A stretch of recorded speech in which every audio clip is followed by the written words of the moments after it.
اعوذ باللہ من الشیطان الرجیم بسم اللہ الرحمن الرحیم رب اشرح لی صدری ویسر لی امری واحلل عقدۃ من لسانی یفقہوا قولی۔ السلام علیکم ورحمۃ اللہ وبرکاتہ۔ امید کرتی ہوں آپ سب خیریت سے ہوں گے اور قرآن پاک کو اس سیکھنے کی جرنی کو میرے ساتھ انجوائے کر رہے ہوں گے اور آپ کو بہت اچھے سے سب سمجھ میں آ رہا ہوگا۔ اللہ پاک ہمیں تجوید کے ساتھ قرآن پاک سیکھنے کی توفیق دے، اس پہ عمل کرنے کی توفیق دے اور آگے سکھانے کی بھی توفیق دے، آمین۔ اچھا جی، کل میں نے آپ کو بتایا تھا کہ ایک غنہ کا جو ٹاپک ہے نا وہ تھوڑا سا ٹرکی ہے، کیونکہ اس کے آگے اور بھی برانچز ہے، رینکس ہیں۔ جیسے بایولوجی میں برانچز ہوتی ہیں نا، اس طرح غنہ کی بھی تھوڑی سی برانچز ہیں۔ کل ہم نے غنہ کیا تھا، آج ہم اخفا اور اظہار کریں گے، ٹھیک ہے؟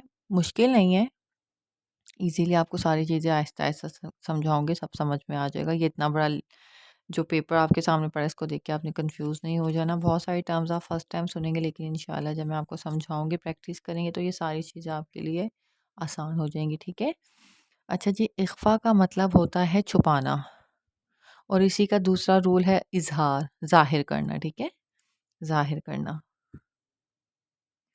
اچھا جی، اس کا ڈیفینیشن یہ ہے کہ جب نون ساکن اور تنوین کے بعد حروف ہلکی اور حروف یرملون کے علاوہ کوئی حرف آ جائے تو نون ساکن اور تنوین کی آواز کو چھپایا جائے گا۔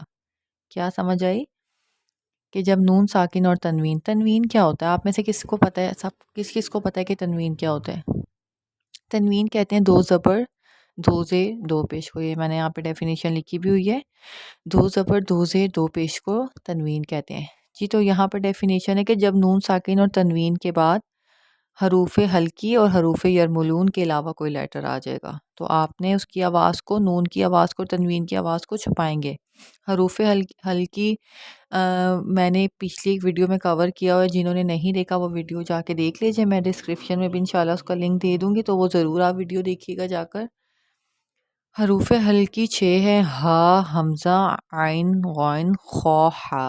اور حروف یرملون جو ہے، یہ جو یرملون لکھا ہوا ہے نا، یا، را، میم، لام، واو، نون، انہی کو حروف یرملون کہتے ہیں، ٹھیک ہے؟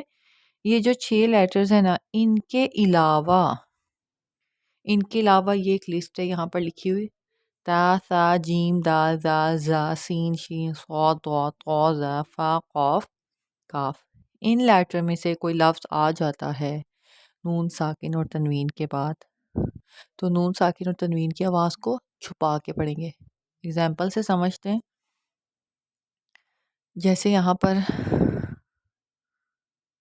میں کلوز کر لیتی ہوں۔ اچھا جی، یہ جیسے یہاں پر لکھا ہوا ہے ہا تم، آپ دیکھ رہے ہیں کہ نون ساکن کے بعد کیا آیا ہے؟ تا میں نے آپ کو بتایا تھا یہ ان لیٹر میں سے جو لسٹ بنی ہوئی ہے جو اخفا کرنا ہے، تا، ٹھیک ہے؟ تا نہ حروف ہلکی ہے نہ حروف یرملون میں سے، ٹھیک ہے؟ تا آ گیا ہے تو نون کی آواز کو چھپائیں گے۔ چھپا کے کیسے پڑھیں گے؟ ایسے لگے گا جیسے غنہ کریں، لیکن غنہ نہیں ہوگا، نون کی آواز کو آپ پارشلی ایسے تھوڑا سا چھپا کے پڑھیں گے تو وہ ایسے لگے گا ناک سے ادا ہو رہی ہے۔ ہا تم، دیکھا کیسے ادا ہو رہا ہے نون؟ ان تم نہیں پڑھنا، ہا ان تم ایسا نہیں پڑھنا، نون کی آواز کو چھپایا جائے گا، اسی کو اخفا کہتے ہیں۔ ہا تم، ہا تم۔ اور اسی کا جو دوسرا رول ہے اظہار کا یہ مطلب ہے کہ جب نون ساکن اور تنوین کے بعد حروف ہلکی میں سے کوئی لفظ آ جائے گا، حروف ہلکی 6 ہیں، یہ لسٹ بنی ہوئی، ٹھیک ہے؟ ان 6 حروفوں میں سے کوئی حرف نون ساکن اور تنوین کے بعد آ جائے گا تو نون کی آواز کو پراپر ادا کیا جائے گا، اس کو چھپایا نہیں جائے گا، اظہار کیا جائے گا، ٹھیک ہے؟ کس طرح سے؟ فامن حاجہ کا، دیکھیں اب یہاں پہ نون کی آواز کو میں پراپر پروناؤنس کر رہی ہوں، فامن حاجہ کا، فاما نہیں پڑھنا، یہاں پہ اظہار ہوگا، اوکے؟ بہت ایزی رول ہے، پریشان ہونے کی ضرورت نہیں، ایک دو بار آپ اس کو ویڈیو کو دیکھیں گے، پریکٹس کریں گے، سب سمجھ میں آ جائے گا۔ اب آگے تنوین کی ایگزامپلس دیکھ لیتے ہیں۔ تنوین مین دو زبر دو زیر دو پیش، اب دیکھیں بصیروں، قولا، یہاں پہ اخفا ہو رہا ہے کیونکہ تنوین کے بعد نہ حروف ہلکی میں سے کوئی یہ قاف ہے، نہ یہ حروف یرملون میں سے، تو یہ قاف اس لسٹ میں سے آئے تو یہاں پر تنوین کی آواز کو چھپائیں گے، بصیرون قال بصیرن قال نہیں پڑھنا، اخفا کرنا ہے، اظہار نہیں کرنا، ٹھیک ہے. اگر یہاں پہ تنوین کے بعد حروف ہلکی آ جاتا ہے نا، ان حروف ہلکی میں سے کوئی آ جاتا ہے اس کو بصیرون پڑھتے، پراپر پروناؤنس کرتے، لیکن یہاں پر حروف ہلکی نہیں ہے نہ حروف یرملون میں سے، ٹھیک ہے. بصیرون قال، ٹھیک ہے. یہ ایگزامپل آپ کو میں نے بتا دی ہیں، ایک دو ایگزامپلز اور میں لکھ دیتی ہوں تاکہ آپ کو اچھی طرح سے سمجھ میں آ جائے. اچھا جی، یہاں پر اظہار کی ایک ایگزامپل لکھے تنوین سے ریلیٹڈ، میں نے دیکھیں تنوین دو زبر ہے، اس کے بعد الف آ گیا، الف، ٹھیک ہے. یہ حروف ہلکی میں سے، حروف مین حمزہ جو ہے نا، اب الف ہے کیونکہ حروف ہلکی میں الف نہیں ہے تو آپ نے یہ نہیں کنفیوز نہیں ہونا، جو حمزہ ہے نا اسی کو آپ نے الف کنسیڈر کرنا ہے، ٹھیک ہے. الف بھی حروف ہلکی میں سے. جب تنوین کے بعد حروف ہلکی آ گئے تو یہاں پر تنوین کی آواز کو چھپائیں گے نہیں، اظہار کریں گے، ٹھیک ہے.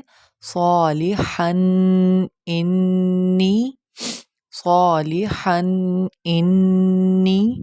اچھا، جب اظہار کریں گے نا تو تھوڑا سا نیزل ساؤنڈ آئے گا، تھوڑا سا لمبا کر کے پڑھیں گے تنوین کو. صالحن انی، اس طرح نہیں پڑھنا، صالحن انی. اچھا دیکھیں یہاں پر اظہار کا بھی رول آ گیا، انی نون غنہ کا بھی آ گیا. کیا بتایا تھا نون غنہ میں نے آپ کو؟ نون جب مشدد ہو جائے گا، نون ساکن کے اوپر یہ تشدید آ جائے گا تو غنہ ہوتا ہے. انی، نون کی غنہ بھی ہو رہا ہے اور اظہار بھی ہو رہا ہے. صالحن انی، ٹھیک ہے. یہ تھوڑا سا ٹریکی ہے، مشکل ہے، لیکن آہستہ آہستہ آپ جب پریکٹس کریں گے تو انشاءاللہ سمجھ میں آ جائے گا. اب تنوین کی ایک اخفا کی ایگزامپل دیکھتے ہیں. یہ دیکھیں جی، تنوین کی ایک اخفا کی ایگزامپل ملی ہے، بعزیز ذی قومی. دیکھیں تنوین ہے، تنوین کے بعد زال آ گیا، زال نہ حروف ہلکی میں سے ہے اور نہ حروف یرملون میں سے، ٹھیک ہے. یہ حروف ہلکی اور یرملون آپ کو یاد کرنے پڑیں گے تاکہ آپ کو سمجھ میں آئے اخفا کا رول، ٹھیک ہے.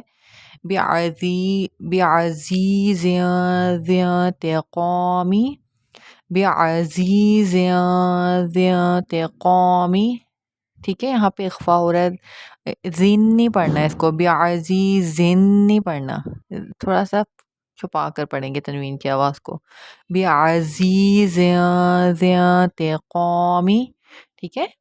آپ نے اس کو پریکٹس کرنا ہے اور اخفا کی اور اظہار کی ایگزامپل آپ نے خود بھی ڈھونڈنی ہے، ٹھیک ہے. یہ آپ کا ٹاسک ہے. تو اظہار، ٹھیک ہے، جب تنوین اور نون کے بعد حروف ہلکی میں سے کوئی لیٹر آ جائے گا 6 حروف میں سے تو پھر اس کی آواز کو پراپر پروناؤنس کریں گے، چھپائیں گے نہیں. لیکن حروف ہلکے اور یرملون کے علاوہ کوئی لفظ آ جاتا ہے تو اس کی آواز کو چھپایا جائے گا، پراپر پروناؤنس نہیں کرا جائے گا، ٹھیک ہے. صالحن اظہار ہو رہا ہے، پراپر پروناؤنس ہو رہا ہے. ہن یہاں پر اخفا ہو رہا ہے، چھپا رہے ہیں. بعزیز، ٹھیک ہے. یہ پریکٹس سے ہی آپ کو آئے گا اور امید کرتی ہوں آپ کو آج کا ٹاپک سمجھ میں آیا ہوگا. آپ نے اس کی پریکٹس ضرور کرنی، 2-3 دفعہ اس ویڈیو کو ضرور دیکھنا ہے تاکہ آپ کو یہ ٹاپک کلیئر ہو جائے، ٹھیک ہے. چلیں جی، اپنا بہت سارا خیال رکھیے گا. انشاءاللہ کل نیو ویڈیو کے ساتھ حاضر ہوں گے، تب تک مجھے اجازت دیجیے. اللہ حافظ.